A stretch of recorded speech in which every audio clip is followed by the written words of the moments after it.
Good afternoon, everyone. আমি Biswanath Karmakar, draftsman civil instructor from government ITI Inpur running under PTP থেকে। আজকে আমি আবার তোদের সামনে উপস্থিত হয়েছি নতুন একটি টপিক নিয়ে আজকে আলোচনা করব। সেটি হলো এমপ্লয়িবিলিটি স্কিলের লেবার ওয়েলফেয়ার লেজিসলেশন যে বিষয়, যে টপিক রয়েছে, যে মডিউল, তারই মধ্যে একটা চ্যাপ্টার আজকে আলোচনা হবে, যেটা হচ্ছে অ্যাপ্রেন্টিসশিপ অ্যাক্ট, মানে শিক্ষানবিশতে কী কী আইন নিয়ম পালন করতে হয়, তাদের জন্য কী কী একটা বানানো আছে, সেগুলো নিয়ে আজকে আলোচনা করা হবে। তো এখানে প্রথম কথা কি রয়েছে, এটিএস মানে অ্যাপ্রেন্টিসশিপ ট্রেনিং স্কিম। শিক্ষানবিশদের যে প্রশিক্ষণ, যে পরিকল্পনা নেওয়া হয়, তার একটা ওভারভিউ সংক্রান্ত এখানে বলা রয়েছে। অ্যাপ্রেন্টিসশিপ অ্যাক্ট প্রথম 1961 সালে এসেছিল, মানে অ্যাক্টে এটা পরিণত হয়েছিল কী জন্যে, যেখানে ট্রেড অ্যাপ্রেন্টিস যাতে প্রশিক্ষণ দেওয়া যেতে পারে। যেরকম আমাদের আইটিআইতে যত রকমের ট্রেড রয়েছে, সেই সব ট্রেডেরই প্রশিক্ষণ ব্যবস্থা এই অ্যাপ্রেন্টিসশিপ অ্যাক্টের দ্বারা করা যায়। It was amended in 1973 to include engineering graduates and diploma holders. তো প্রথমে এটা আইটিআই সংক্রান্ত ছিল, তারপরে ইঞ্জিনিয়ারিং গ্র্যাজুয়েট আর ডিপ্লোমা হোল্ডার তারাও যাতে এটার সুবিধা নিতে পারে, তো সেইটা আরও পরবর্তীকালে বাড়ি পড়ে, যেটা 1973 সালে এই সুবিধাটা দেওয়া হয়। 1986 In 1986 it was further amended to cover vocational courses. এবারে 1986 সালে, মানে এই 1973 থেকে আরও 13 বছর পর, ভোকেশনাল যে কোর্স, যেগুলো এখন ক্লাস 10-এর পরে কোর্সগুলো হয়ে থাকে, যেখানে ইঞ্জিনিয়ারিং সংক্রান্ত পড়াশোনা হয়, সেই কোর্সেও কেউ যদি পড়াশোনা করে তাহলেও সে অ্যাপ্রেন্টিসশিপ সুবিধা সে নিতে পারবে। অ্যাপ্রেন্টিসশিপ যে রুল, এই রুলটা প্রথম অ্যামেন্ডমেন্ট করা হয়েছিল 1992 সালে। এখানে অ্যাকচুয়ালি ব্যাপার কী হচ্ছে, যে এগুলো একের পর এক এগুলো সংশোধন হয়ে গেছে। প্রথমে আইটিআই সংক্রান্ত মাত্র কেন্দ্রভূত ছিল, তো সেটা সংশোধন হয়ে পরে সেটা ইঞ্জিনিয়ারিং গ্র্যাজুয়েট ডিপ্লোমা হোল্ডার অবধি এটা আরও প্রস্থ বাড়লো। তার 13 বছর পর ভোকেশনাল কোর্সকে এর মধ্যে ইনক্লুড করা হলো, মানে এটা আর একটু সংশোধন হলো। এই সংক্রান্ত যে রুল নিয়মগুলো, সেটা সংশোধন হয়ে পর 1992 সালে সামনে এসেছিল। বর্তমানে it encompasses 243 trades in 35 trade groups in respect of trade apprentice. তো ট্রেড অ্যাপ্রেন্টিসের তোরা লক্ষ্য করে দেখবি এখন মাঝে মধ্যে এমপ্লয়মেন্ট গ্যাজেট, কর্মসংস্থান, কর্মক্ষেত্রতে দিয়ে থাকে যে বিভিন্ন রকম কোম্পানি ট্রেড অ্যাপ্রেন্টিস নিচ্ছে। এখানে কি করা হয়, 1 ইয়ার কি 2 ইয়ারের ট্রেনিং দেওয়া হয়, প্রশিক্ষণ। সে প্রশিক্ষণের পর তারপরে তাদেরকে জবে অ্যাবজর্ব করা হয়। তবে আগেকার দিনে জবে অ্যাবজর্ব হয়ে যেত, কিন্তু এখন অনেক কোম্পানি কি করে, জবে অ্যাবজর্ব করতে চায় না। প্রশিক্ষণ দেওয়ার পরে বলা হয় আপনি এখন আসতে পারেন, পরে যদি দরকার লাগে তাহলে আপনাকে ডেকে নেবো। এরকম কিছু একটা ব্যাপার কিছু কিছু কোম্পানির ক্ষেত্রে হয়ে থাকে। কিন্তু আগেকার দিনে কি হতো, পুরোনো সময়কালে যে অ্যাপ্রেন্টিসশিপ যে কোম্পানিতে করলো, সেই কোম্পানি পরীক্ষা নিল, পরীক্ষা নেওয়ার পর তারপরে তাকে জবে অ্যাবজর্ব করে, মানে তাকে সেই কোম্পানিতে জব হয়ে গেল, এটাই সবাই ধরে নিত। তো যেরকম তোরা যেরকম ক্রাফটসম্যান যেরকম ট্রেনিং স্কিম করছিস সিটিএস, সেরকম এই অ্যাপ্রেন্টিসশিপ যে ট্রেনিং স্কিম হয়, যেটাকে বলা হচ্ছে কি আমার এটিএস, এটাও কিন্তু 1 বছর পুরো পড়াশোনা করতে হয়। পড়াশুনো করার সঙ্গে সঙ্গে কোম্পানিতে কাজও করতে হয়, প্রোডাকশন লাইনে কাজ হয়, সব জায়গাতে কাজে পাঠাবে, কাজ শেখাবে, প্রশিক্ষণ দেবে। তারপর এর উপর একটা এক্সাম হয়। এই এক্সামটা কেউ যদি পাস করতে পারে, পাস করার পর তারপর তাকে একটা সার্টিফিকেট দেওয়া হয়, যেটাকে বলা হচ্ছে ন্যাশনাল অ্যাপ্রেন্টিস সার্টিফিকেট কিংবা national trade apprentice certificate, NSC বা এনটিএসসি। এই সার্টিফিকেটের প্রচণ্ড পরিমাণে দাম। এই সার্টিফিকেটটা পেয়ে যাওয়া, শংসাপত্র পাওয়া মানে হচ্ছে যে ইন্ডিভিজুয়াল এই শংসাপত্রটা পাচ্ছে, তারপর সে যদি কোনো কোম্পানিতে জয়েন করতে যায়, তাহলে কোম্পানি প্রথমেই বুঝবে কি যে এই মানুষটি প্রশিক্ষণ পেয়ে এসছে। অতএব একে যদি আমি কোম্পানিতে জয়েন করাচ্ছি, তাহলে এর পেছনে আমাকে বেশি প্রশিক্ষণ দেওয়ার জন্য সময় নষ্ট করা যাবে না, কারণ এর অলরেডি প্রশিক্ষণ পাওয়া গেছে। তাহলে একে সরাসরি আমি কোনো ভালো পোস্টে আমি একে নিতে পারি। তো সেই জন্যেই এই অ্যাপ্রেন্টিস কেউ যদি করতে পারে, এটা খুব মূল্যবান। কিন্তু অ্যাপ্রেন্টিস কিন্তু একবারই হবে, বারবার কিন্তু, কারণ অ্যাপ্রেন্টিস যখন করা হবে তখন তার সমস্ত রকম অ্যাকাডেমিক কোয়ালিফিকেশানস, তার ডিটেলসটা নিয়ে নেওয়া হবে, সেটা কিন্তু সে বারবার করতে পারে না। তো বর্তমানে এখন 35টা ট্রেড গ্রুপে 243টা ট্রেডের ওপর এখন অ্যাপ্রেন্টিসশিপ হয়ে থাকে। এই অ্যাপ্রেন্টিসশিপ যে অ্যাক্ট, এর কি প্রয়োজন, development of human resource is crucial for the industrial development of any nation. যে কোনো রাষ্ট্রের ইন্ডাস্ট্রি, কলকারখানার যদি উন্নতি করতে হয়, ঠিক আছে, তো সেই ক্ষেত্রে হিউম্যান রিসোর্সের উন্নয়নটা হওয়া এটা খুবই আগে গুরুত্বপূর্ণ, খুবই এটা মানে সংকটজনক ব্যাপার। মানে এইটা হিউম্যান রিসোর্স যদি আমি ডেভেলপমেন্ট না করতে পারি, তাহলে আমার কোনো রাষ্ট্রের আমি ইন্ডাস্ট্রিয়াল ডেভেলপমেন্ট আমি করতে পারবো না, পসিবল না। Upgradation of skills is an important component of human resource department, যেটাকে শর্টে বলা হয় এইচআরডি। হিউম্যান রিসোর্সের ডিপার্টমেন্ট মানে কোনো কোম্পানিতে, কোনো অর্গানাইজেশনে যদি যখন কাউকে রিক্রুটমেন্ট করা হয়, যখন কাউকে কাজে নেওয়া হয়, জবে তাকে পোস্টিং দেওয়া হয়, তো সেগুলো সব দেখাশোনার দায়িত্ব কে করে? হিউম্যান রিসোর্স ডিপার্টমেন্ট এগুলোকে দেখাশোনা করে। তো হিউম্যান রিসোর্স ডিপার্টমেন্টের জন্য আরেকটা খুব গুরুত্বপূর্ণ একটা মানে উপাদান কি, যেটা হচ্ছে স্কিলস। এই দক্ষতার কী করে আরও উন্নয়ন ঘটানো যায়, কী করে এগুলোর আরও উন্নতি হয়, আপগ্রেড কী করে আরও আপগ্রেড করা যাবে মানুষদেরকে। এর জন্য কি ট্রেনিং, প্রশিক্ষণের আবেশ ঘটানো হয়। ট্রেনিং ইম্পর্টেন্ট ইন ইনস্টিটিউশনস, শিক্ষা প্রতিষ্ঠানে alone is not sufficient for acquisition skills. স্কিলসকে যাতে রপ্ত করা যায়, দক্ষকে কিভাবে আমরা রপ্ত করব, তো শুধুমাত্র যদি ইনস্টিটিউশনের ওপরে যদি ভরসা করা যায়, সেখানে যদি মাত্র ট্রেনিং দেওয়া হয়, সেটা কিন্তু একমাত্র একা সেটা পর্যাপ্ত পরিমাণে সেটা সাফিসিয়েন্ট নয়। তো আরও কি করা দরকার? Needs to be supplemented by training in the actual work place. Actual বাস্তব যেখানে কাজ হচ্ছে, প্রোডাকশন লাইন কিংবা ম্যানুফ্যাকচারিং লাইন, সেই ওয়ার্ক প্লেসেও কিন্তু সঠিক পরিমাণে যদি প্রশিক্ষণ দেওয়া যায়, তাহলে সেটা আমার সাপ্লিমেন্ট হিসেবে কাজ করবে। মানে ওটা আরও অ্যাডিশনালি আরও স্কিলটাকে আরও তারা বাড়ানো যাবে। বা একটা কথা সবসময় জেনে রাখবি যে পুঁথিগত বিদ্যা আর বাস্তবের যে কাজ, এই দুটোর মধ্যে কিন্তু অনেকটা ফারাক থাকে। কিন্তু দুটোর মধ্যে কি করে আমরা মিলিয়ে চলবো, যে ওই পুঁথিগত বিদ্যাটাকে কিভাবে আমরা অ্যাপ্লাই করব, কি টেকনিকে আমরা কাজটাকে তুলে নিয়ে আসবো, তখন আমাদের আর কোনো অসুবিধা হবে না। Apprentice act 1961 was enacted with the following objectives. এই যে অ্যাক্ট, আইনটা যেটা নিয়ে আসা হয়েছে, যেটা বাস্তবায়ন হয়েছে, তার কিছু উদ্দেশ্য রয়েছে, অবজেক্টিভ। সে অবজেক্টিভগুলো এখানে কি? To regulate the programme of training of apprentices in the industry so as to conform to the prescribed syllabi, period of training, etc., as laid down by the Central Apprenticeship Council. কেন্দ্র শিক্ষানবিশের যে council রয়েছে, সেই council দ্বারা কিছু জিনিস এখানে বলা আছে। সেটা কি, যে কি করে ট্রেনিং মানে প্রশিক্ষণের যে প্রোগ্রামটা, সেটা কীভাবে নিয়ন্ত্রণ করা যাবে, শিক্ষানবিশদের যে প্রশিক্ষণ দেওয়া হবে সেটা কীভাবে নিয়ন্ত্রণ করা যাবে, যেটা ইন্ডাস্ট্রির মধ্যে হবে। কি, so S to confirm to the, তাদের জন্য একটা নির্দিষ্ট পরিমাণে সিলেবাস থাকবে, আর তাদের নির্দিষ্ট একটা সময় বেঁধে দেওয়া থাকবে ইত্যাদি। এইসবগুলো সেন্ট্রাল অ্যাপ্রেন্টিসশিপ কাউন্সিল থেকে এগুলো বলে দেওয়া আছে। To utilise fully the facilities available in industry for imparting practical training with a view to meet the requirement of skilled manpower for industry. সবথেকে বড় বিষয় হচ্ছে যে ইন্ডাস্ট্রি কোনো অর্গানাইজেশন যদি চালাতে হয়, তাহলে সেটার জন্য ম্যান পাওয়ার লাগবে। এবারে যে ম্যান পাওয়ারটা যেটা লাগছে, সেটা হচ্ছে কি, আমার স্কিল লাগবে, দক্ষ। অনেক পুরনো আমলে প্রথম যখন আমাদের ভারতে যখন স্টিল ইন্ডাস্ট্রি যখন তৈরি হয়, কিংবা অয়েল ইন্ডাস্ট্রি যখন স্থাপন হয়, ইন্ডাস্ট্রি যখন শুরু হয়, তখন কিন্তু ম্যান পাওয়ার অনেক ছিল, কিন্তু স্কিল্ড কিন্তু খুব কমই ছিল।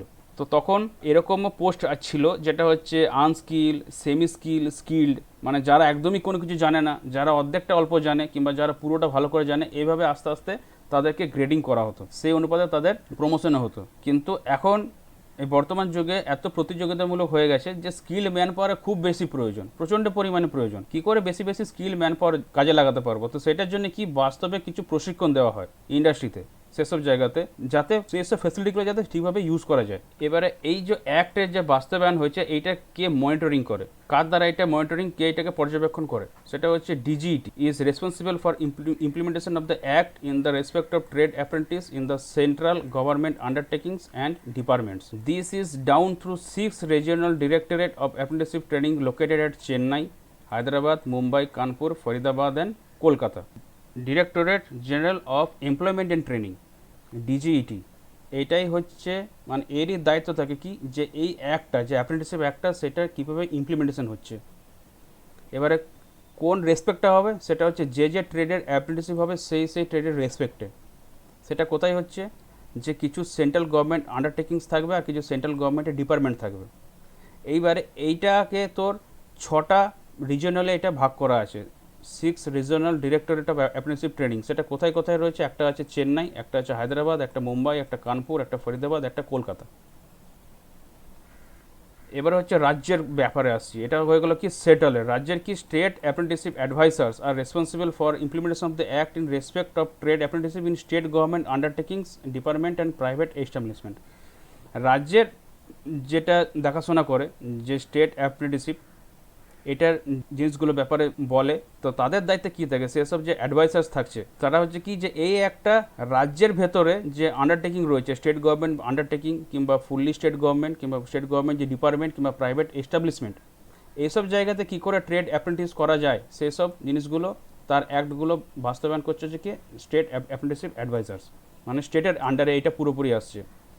এরপর হচ্ছে কি, department of education in the ministry of HRD is responsible for implementation of act in respect of graduate technician and technician vocational অ্যাপ্রেন্টিসের এডুকেশন ডিপার্টমেন্ট এইচআরডি মিনিস্ট্রির আন্ডারে কী দায়িত্ব পালন করছে, রেসপন্সিবল কী থাকছে, যে এই যে অ্যাক্টের ইমপ্লিমেন্টেশন হচ্ছে কোথায় কোন রেসপেক্টে হচ্ছে, সেটা হচ্ছে কি গ্র্যাজুয়েটদের জন্য, টেকনিশিয়ানদের জন্য, আর ভোকেশনাল যারা টেকনিশিয়ান তারা যেভাবে অ্যাপ্রেন্টিসশিপ করতে পারবে কীভাবে, সেইটা দায়িত্ব দেখা হচ্ছে কি এইচআরডি মিনিস্ট্রির ডিপার্টমেন্ট অফ এডুকেশন। এটা আবার 4টে বোর্ড দ্বারা এটা কন্ট্রোল হয়ে থাকে। This is done through 4 boards of apprenticeship training. এটা কোথায় কোথায় রয়েছে, একটা হচ্ছে চেন্নাই, একটা মুম্বাই, একটা কানপুর, আর কলকাতা। এটা কী বিষয়, এটা হচ্ছে কী করে মনিটরিং করা যায়। এবার আসছে কি central apprenticeship council. It is an apex statutory body. It advises the government on laying down policies and prescribing norms. তো এটা কি, এটা হচ্ছে একটা সংবিধিবদ্ধ একটা চূড়ান্ত একটা এটা বডি, মানে একটা ডিপার্টমেন্ট বলা যেতে পারে। তো এখান থেকে কি অ্যাডভাইস আছে, কি উপদেশ দিচ্ছে, ইট অ্যাডভাইসেস দ্য গভর্নমেন্ট, মানে গভর্নমেন্টকে এটা উপদেশ দিচ্ছে অন লেইং ডাউন পলিসিস, যাতে নীতিগুলোকে তৈরি করা যেতে পারে আর সেগুলোকে যেন প্রেসক্রাইব করে, প্রেসক্রাইবিং নর্মস অ্যান্ড স্ট্যান্ডার্ড, তার গুণগত মান কী জন্যে, in respect of apprenticeship training scheme ATS, মানে অ্যাপ্রেন্টিসশিপ ট্রেনিং যে স্কিম, যে পরিকল্পনাটা, সেটার কী কী নীতি থাকবে, তার কী কী নিয়মকানুন হবে, তার গুণমানটা কীরকম থাকবে। তো সেইটার দেখাশোনার দায়িত্ব কে থাকে, হচ্ছে সেন্ট্রাল অ্যাপ্রেন্টিসশিপ কাউন্সিল, কেন্দ্র শিক্ষানবিশ যে পরিষদ, তাদের আন্ডারে। It is a ট্রাইপার্টাইট। ট্রাইপার্টাইট মানে হচ্ছে যেখানে 3টে পার্টি একসঙ্গে থাকে, first party, second party, third party, সেটাকে বলে tripartite. By constitution with members from government both central and state, তার সঙ্গে কী থাকে, এমপ্লয়ার্স অ্যান্ড ট্রেড ইউনিয়ন। এখানে 3টে জিনিস থাকছে কি, একটা হচ্ছে সেন্ট্রাল, তার সঙ্গে থাকছে হচ্ছে যে এমপ্লয়ার, মানে যে কোম্পানি আর কি মালিক, মানে যে কাজ দিচ্ছে, আর থাকছে কি ট্রেড ইউনিয়ন, অথবা কে থাকছে স্টেট বা ইউনিয়ন টেরিটরি, তার সঙ্গে এমপ্লয়ার, আর থাকে ট্রেড ইউনিয়ন। এই 3জনের মাঝে কি একটা এগ্রিমেন্ট কনস্টিটিউশনের দ্বারা। এবার কি আসছে, union labour minister is the chairman and minister of state for education in the union ministry of HRD is the vice chairman.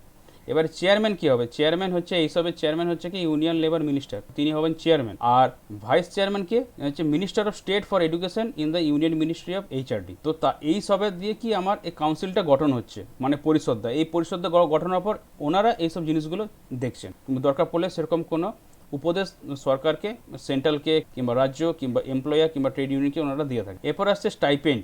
কেউ যখন ফুল ফেজে যখন সে পার্মানেন্ট জব করছে তখন তাকে দেওয়া হচ্ছে স্যালারি, কিন্তু যখন সে অ্যাপ্রেন্টিসশিপ যখন থাকে, যখন ট্রেনিং করছে প্লাস যখন পড়াশুনোও করছে, তার জন্য পরীক্ষাও দিচ্ছে, তখন তাকে মাসিক একটা করে স্টাইপেন্ড দেওয়া হয়ে থাকে। এবারে স্টাইপেন্ডের কিছু এখানে টাকা পয়সার বিষয়ে বলেছে। তো এগুলো এখন আগেকার যেটা ছিল যে প্রথম বছর 2100 টাকা, দ্বিতীয় বছর 2400 টাকা, তৃতীয় বছর 2800 টাকা, চতুর্থ বছর 3100 টাকা, তো সেগুলো এখন বেড়েছে।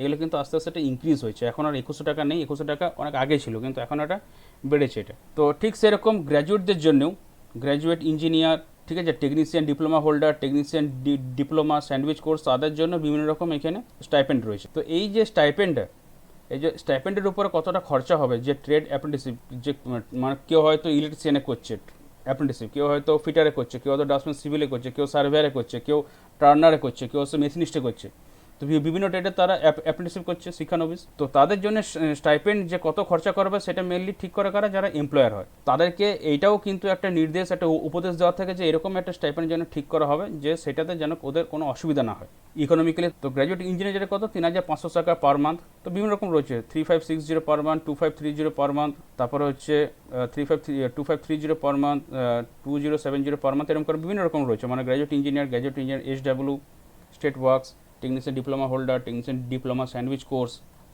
স্যান্ডউইচ কোর্স মধ্যে কি, মানে 2-3টে কোর্সকে একসঙ্গে মিলিয়ে যেখানে পড়াশোনা হয় সেটাকে স্যান্ডউইচ কোর্স বলা হয়। এর টেকনিশিয়ান যারা ভোকেশনাল অ্যাপ্রেন্টিসশিপ, তাদের কি হয়, তারা হচ্ছে যে is shared equality between the employer and the central government. Central government আর এমপ্লয়ার, এদের মাঝখানে ওদেরকে সব কিছু জিনিস খতিয়ে দেখার পর এদের জন্য যে শিক্ষানবিশের যে ট্রেনিংটা হয়, তখন এরা তখন মিলিমিশে ঠিক করে যে এদেরকে কত স্টাইপেন্ড দেওয়া যাবে। প্রতি 2 বছরে মানে কনজিউমার প্রাইস যে ইন্ডেক্স হয়, জিনিসপত্রের যে যে দাম ওঠানামা করছে, কনজিউমাররা কীরকমভাবে তার খরচা করছে, কী সেভিংস করছে, তো এর একটা ইন্ডেক্স হয়।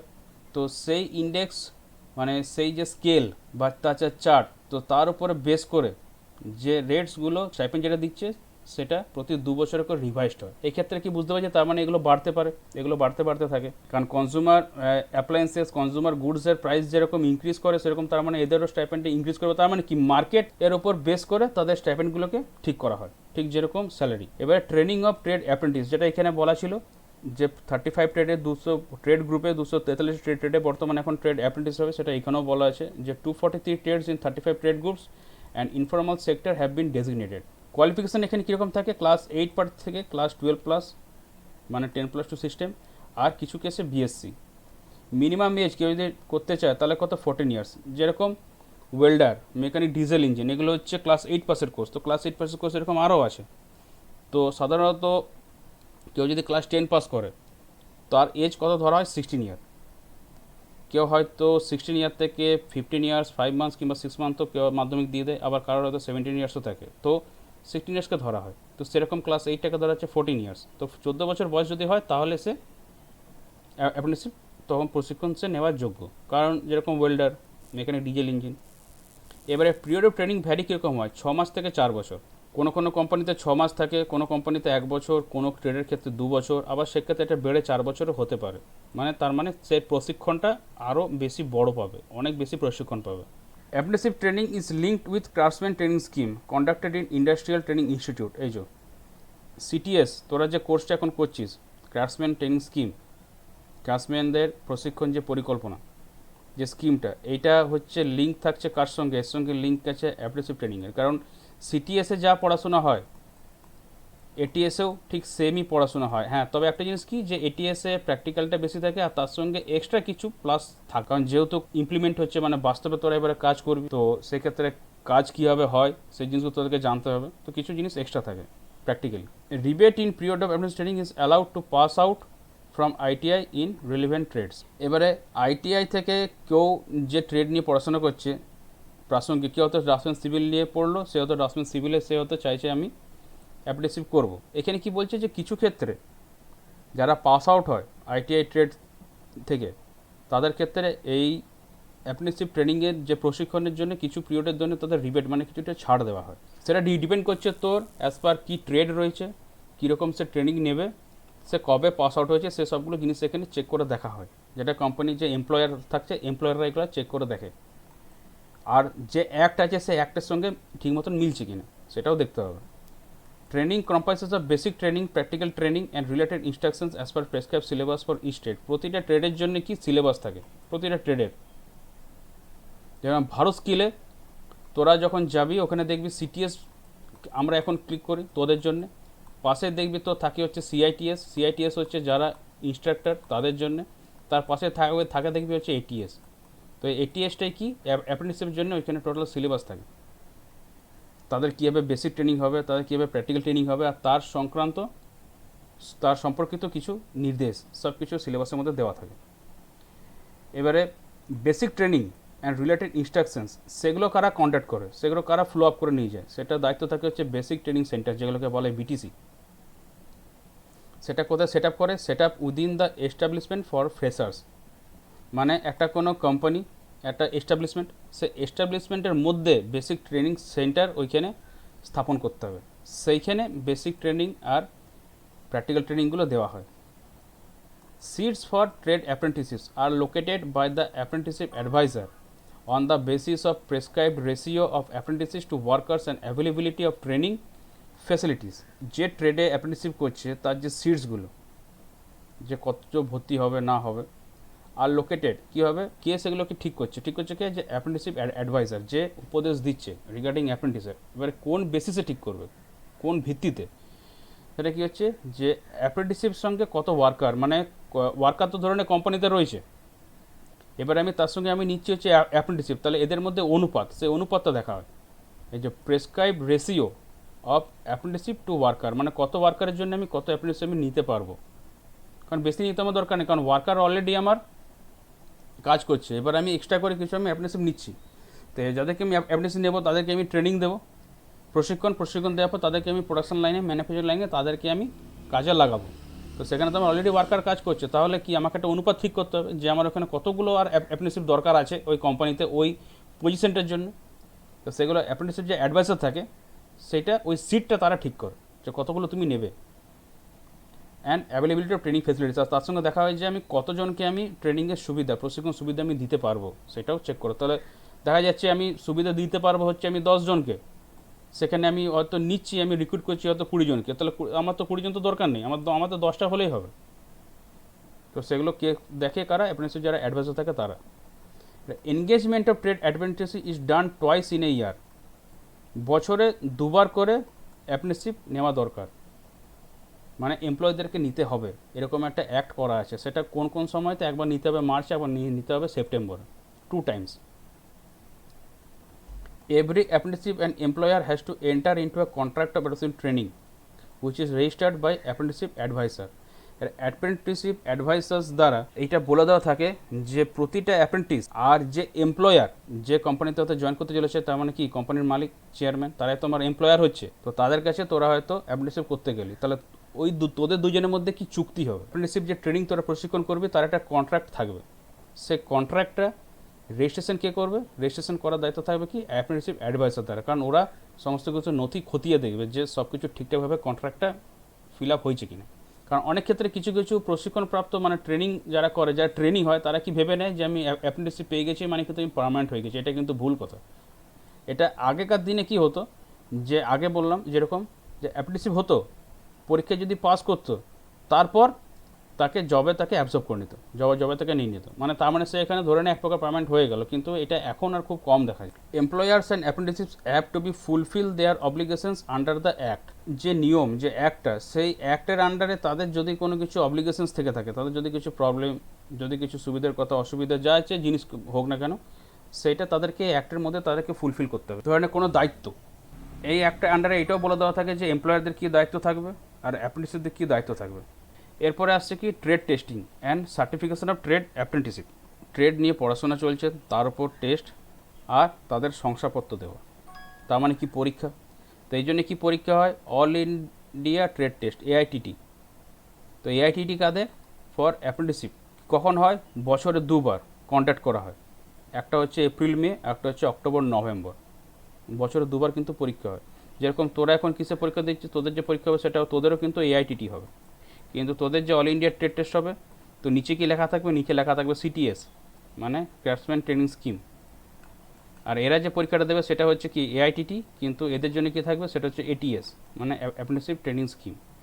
এবার রিক্রুটমেন্ট সেশন যেটা হয়, যেখানে নেওয়া হয় মানে অ্যাপ্রেন্টিসদেরকে, যখন অ্যাপ্রেন্টিসশিপ তারা করতে ঢুকছে, সেটা কখন? মার্চ আর সেপ্টেম্বর প্রতি বছর, যেটা এখানে বললো যে প্রতিবারে দুবার করে নিতে হবে, এই যে মার্চ অ্যান্ড সেপ্টেম্বর।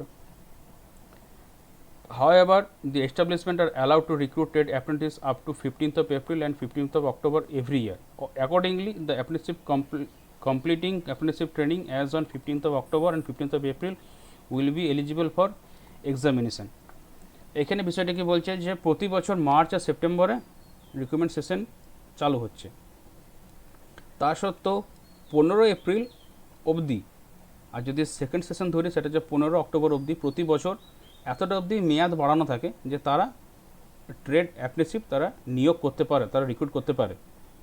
এইবারে কেউ যদি 15th অক্টোবর, মানে অ্যাকর্ডিংলি কী হচ্ছে, অ্যাপ্রেন্টিসশিপ ট্রেনিং যে কমপ্লিট হচ্ছে, মানে যারা শিক্ষানবিশ, যারা যে অ্যাপ্রেন্টিস, তারা কী করছে, এই প্রশিক্ষণটা তারা যখন কমপ্লিট করছে, ধরে নে 15th অক্টোবর বা 15th অফ এপ্রিল, যখন তাদের ট্রেনিং কমপ্লিট হয়ে গেল, মানে আগের বছর ভর্তি হয়েছে 2020 15th অক্টোবর, ধরে নে 15th অক্টোবর আমার 2021 তার শেষ হচ্ছে, তবে গিয়ে সে কিন্তু এক্সামের জন্য সে এলিজিবল হবে, মানে তাকে পরীক্ষায় তাকে বসতেই হবে। কারণ পরীক্ষায় যদি না বসে তাহলে সে শংসাপত্রটা সে পাবে না। সে হয়তো ট্রেনিং করে নেবে, সে হয়তো ট্রেনিংটা তার হয়ে গেল, কিন্তু সে টেস্টে যদি না বসে তাহলে এই শংসাপত্রটা পাচ্ছে না। আর এই শংসাপত্রটা খুব দাম, এই সার্টিফিকেটের প্রচণ্ড মূল্যবান। এটা successful candidates are eligible for এই যে ন্যাশনাল অ্যাপ্রেন্টিস সার্টিফিকেট, যেটা বললাম, যারা সাকসেসফুল হবে, যারা পরীক্ষা ঠিক মতন পাস করতে পারবে, তখন তারা এইটা পাবে, এনএসি কিংবা NTAC, national trade apprenticeship certificate. Best apprenticeships are award merit certificate for the winner and runner up. এবারে ধরনের যারা বেস্ট করলো হোল ওভার ইন্ডিয়াতে, যারা টপে থাকলো, টপ 1 2 3 বা 1 থেকে 10-এর মধ্যে, তাদেরকে মেরিট সার্টিফিকেট দেওয়া হয়। কোনো কোনো ক্ষেত্রে জবও অফার করা হয়, আর কিছু আর্থিক কিছু সাহায্য করা হয়ে থাকে। এবারে যেবার জন্য, এবারে এরা তো হলো কাদের? যারা অ্যাপ্রেন্টিসশিপ করছে, যারা অ্যাপ্রেন্টিস, যারা শিক্ষানবিশ। এবার ধরে যে এস্টাবলিশমেন্ট, কেউ ধরনে অয়েল থেকে করলো, কেউ ধরনের রেলওয়ে থেকে করলো, কেউ ধরনের স্টিল ইন্ডাস্ট্রি থেকে করলো। তো এরকম বিভিন্ন ট্রেড আছে, 243 ট্রেডস, 35 ট্রেড গ্রুপের মধ্যে। এবার এতগুলো যে আমার ট্রেড রয়েছে, তার জন্য বিভিন্ন বিভিন্ন কোম্পানি রয়েছে, বিভিন্ন বিভিন্ন এস্টাবলিশমেন্ট আছে। তো সেই এস্টাবলিশমেন্টকেও চেক করে দেখা হয় যে কোন এস্টাবলিশমেন্টটা সবথেকে বেস্ট, কোথায় ট্রেনিং দারুণ দেওয়া হয়, তো তাদেরকেও কিন্তু অ্যাওয়ার্ড দেওয়া হয়, তাদের কিন্তু পুরস্কার দেওয়া হয়, ওরাও কিন্তু ওই এস্টাবলিশমেন্ট কিন্তু মেরিট সার্টিফিকেট পেয়ে থাকে, শংসাপত্র। এইবারে আসছে হচ্ছে কি স্কিল কম্পিটিশন, ট্রেড অ্যাপ্রেন্টিসে। এই জিনিসটা খুব দারুণ জিনিস, স্কিলের কম্পিটিশন হওয়া। এটা কী কীভাবে হয়ে থাকে, রিজিওনাল হয়ে থাকে, অল ইন্ডিয়া হয়ে থাকে, এরপর আরেকটা হয় যেটা হচ্ছে ইন্টারন্যাশনাল হয়ে থাকে, মানে আন্তর্জাতিক। প্রথমে হচ্ছে ধরে নেব ওয়েস্ট বেঙ্গল। ওয়েস্ট বেঙ্গলের মধ্যে যত আইটিআই আছে, সব আইটিআই থেকে ধরে নেওয়া টপারদেরকে বাছা হলো, যে কোন কোন কারা কারা টপ করেছে প্রতিটা ট্রেড থেকে। এবারে সবাইকে নিয়ে পরে একটা স্কিল কম্পিটিশন হলো। সেই স্কিল কম্পিটিশনে ধরে নেয় ড্রাফটম্যান সিভিল। ড্রাফটম্যান সিভিল ধরে নেয় পশ্চিমবাংলায়, আমি কথার মানে বলছি জাস্ট, ধরে নেয় 50টা কলেজ আছে আইটিআই, 50টা ইনস্টিটিউট, সেখানে ধরতে 50টা জায়গাতে আমার ড্রাফটম্যান সিভিল আছে। তাহলে 50 জায়গাতে 50 জন টপ করবে, সবাইকে নিয়ে পরে একটা স্কিল কম্পিটিশন করা হবে। সেখান থেকে যে টপ করবে, এবার হোল ইন্ডিয়াতে প্রতিটা স্টেটে ওরকম রয়েছে আইটিআই, তা সবাইকে ডাকা হবে, প্রতিটা স্টেট থেকে যারা টপ করছে, তখন অল ইন্ডিয়া স্কিল কম্পিটিশন হবে। এরা অল ইন্ডিয়াতে যে টপ করবে, তখন সেক্ষেত্রে সে তো মেরিট সার্টিফিকেট পাচ্ছে, সে পুরস্কার পাচ্ছে, সেসব পেলো।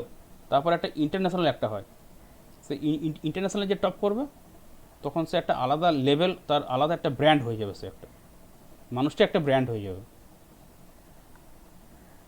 তো with a view of fostering healthy competition among apprenticeships as well as establishments, skill competition is organized at local, regional and all India levels.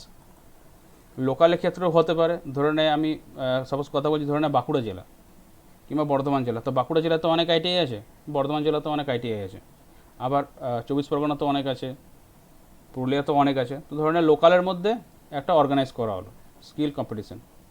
সেখান থেকে যারা টপ করলো তখন হলো রিজিয়নের মধ্যে, সেখান থেকে যে টপ করবে তখন সে যাবে অল ইন্ডিয়া। এবার অল ইন্ডিয়া টপ করার পর তারপরে সে যাবে কোথায়, ইন্টারন্যাশনাল।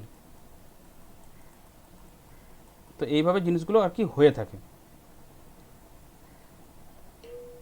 এবার কোন কোন বিষয় এখানে দিয়েছে যে কম্পিটিশনগুলো এখানে কন্ডাক্ট করা হয়ে থাকে, fitter, turner, machinist, welder, electrician, mechanic motor vehicle, instrument mechanic, তারপর electronic mechanic, draftsman mechanical, wireman, mechanic diesel, tool and die maker, dies and moulds, tool and die maker, press tools, jigs and fixtures, refrigeration air conditioning mechanic, millwright maintenance mechanic, রিনেমডেন্স, যেটাকে কী বলা হয়, mechanic machine tool maintenance. এই একটা trade আছে যেটার নাম হচ্ছে MMT, MMTM।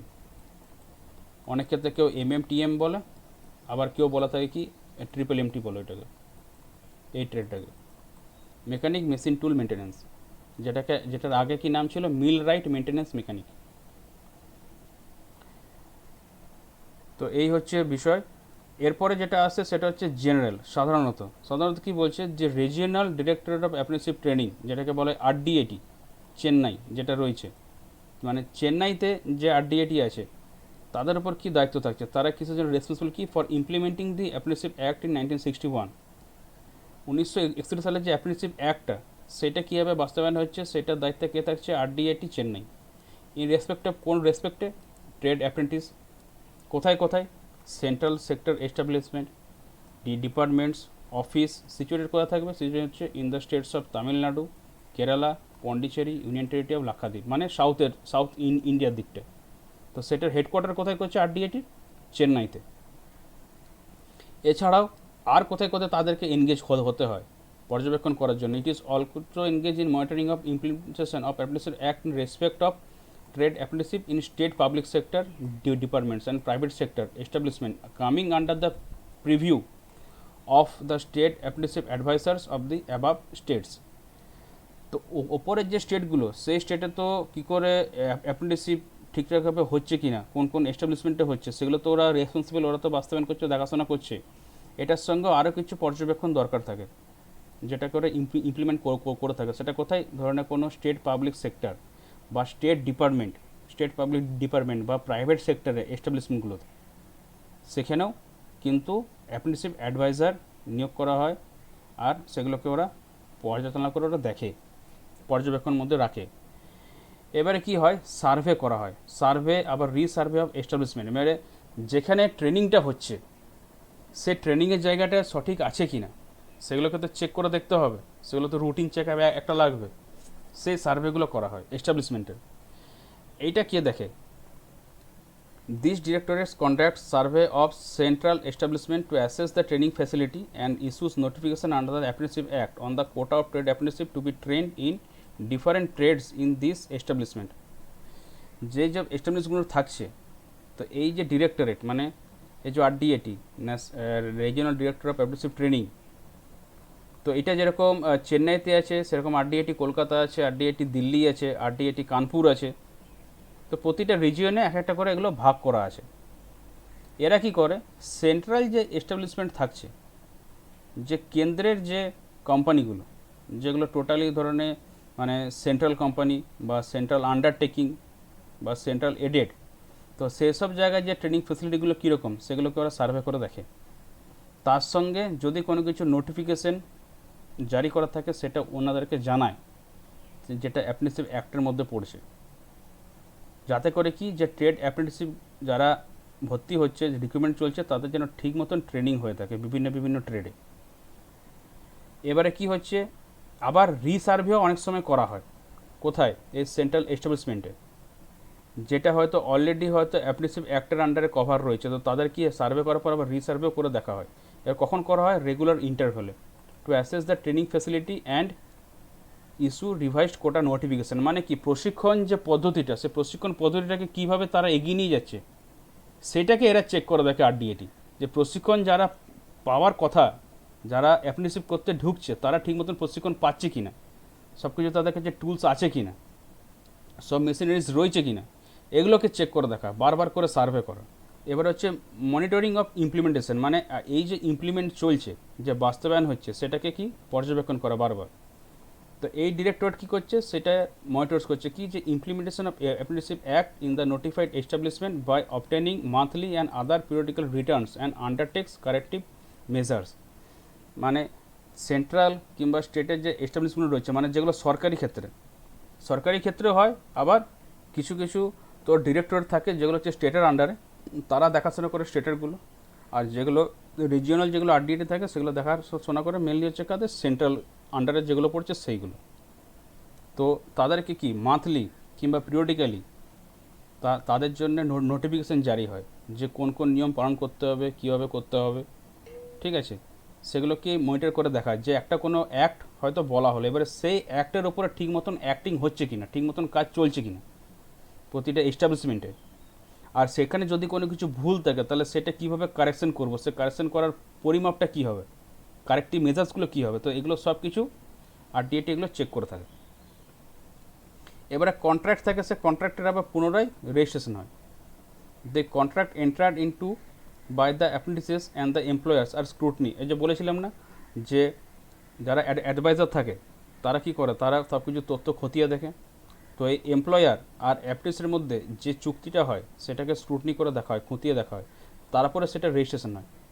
সেটা হচ্ছে কি, এই ডিরেক্টর সেটার দায়িত্বে থাকে, মানে এনাদের যে অ্যাডভাইজার সেনারা ওইটা চেক করে দেখবেন যে সব কিছু জিনিস ঠিকঠাক আছে কি না, আর সব জিনিসপত্র, সব তথ্যগুলো সেগুলো অ্যাপ্রেন্টিসশিপ অ্যাক্ট 1961-কে মেনে পড়ে হয়েছে কি না, সব চেক করে দেখা হয়। এরপর হচ্ছে কি আরেকটা ট্রেড টেস্ট, যেটা হচ্ছে PTT, মানে প্রোগ্রেসিভ ট্রেড টেস্ট। এখানে কি হচ্ছে, এই ডিরেক্টরেট যেটা কথা বললাম RDAT, তাদের যে আধিকর্তা, মানে তাদের আধিকারিক বা অধিকর্তা যারা থাকছে, অফিসার্স, তারা PTT নেয় for the apprenticeship engaged by the establishment at regular intervals to ensure the quality of training imparted to the apprenticeship.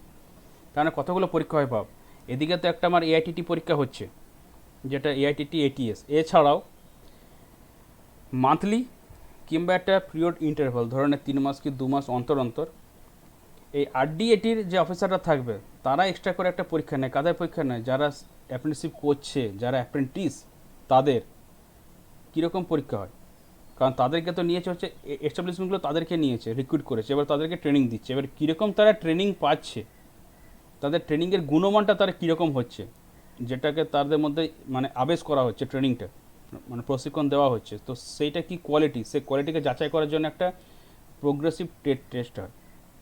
কারণ অ্যাকচুয়ালি দেখতে গেলে এরাই হচ্ছে দেশের ভবিষ্যৎ, কারণ দেশকে আগে নিয়ে যাবে।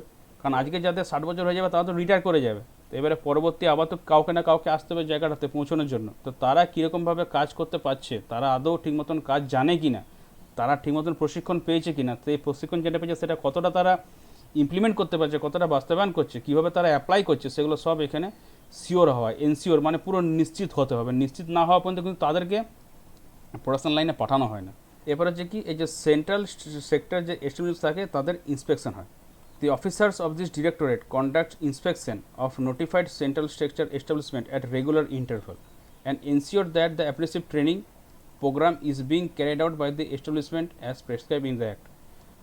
তার মানে কি, এদের যেরকম একটা পরীক্ষা নিচ্ছে যারা অ্যাপ্রেন্টিসশিপ করছে, আবার যে এস্টাবলিশমেন্টরা মানে যারা আর কি এমপ্লয়ার, সেন্ট্রাল এমপ্লয়ার বা স্টেট এমপ্লয়ার হোক, মানে যারা আর কি রিক্রুটমেন্ট করছে, তাদের ট্রেনিং ফেসিলিটি দেওয়ার কীরকম ক্ষমতা রয়েছে, তাদের বিটিসি যেটা বেস্ট ট্রেনিং সেন্টার সেটা কীরকম, সব সুযোগ সুবিধা আছে কি না, সব কিছু টুলস মেশিনারিজ ইকুইপমেন্ট রয়েছে কি না, সেগুলো পর্যন্ত কিন্তু বারে বারে রেগুলার ইন্টারভ্যালে কিন্তু ইন্সপেকশন হয়, চেক করে দেখা হয় যে সব কিছু ঠিকঠাকভাবে হচ্ছে কিনা। কারণ ওই জিনিসগুলো যদি আমার ঠিক করে না থাকে তাহলে তো আমার ট্রেনিং তো পাবেই না। মেন হচ্ছে কি, যে অ্যাপ্রেন্টিসশিপ ঢুকছে ওখানে অ্যাপ্রেন্টিসশিপ ট্রেনিং করার জন্য, প্রশিক্ষণ পাওয়ার জন্য। এবার প্রশিক্ষণ পাওয়ার জন্য যে জিনিসগুলো দরকার সেগুলো তো আগে আমার পাওয়া চাই।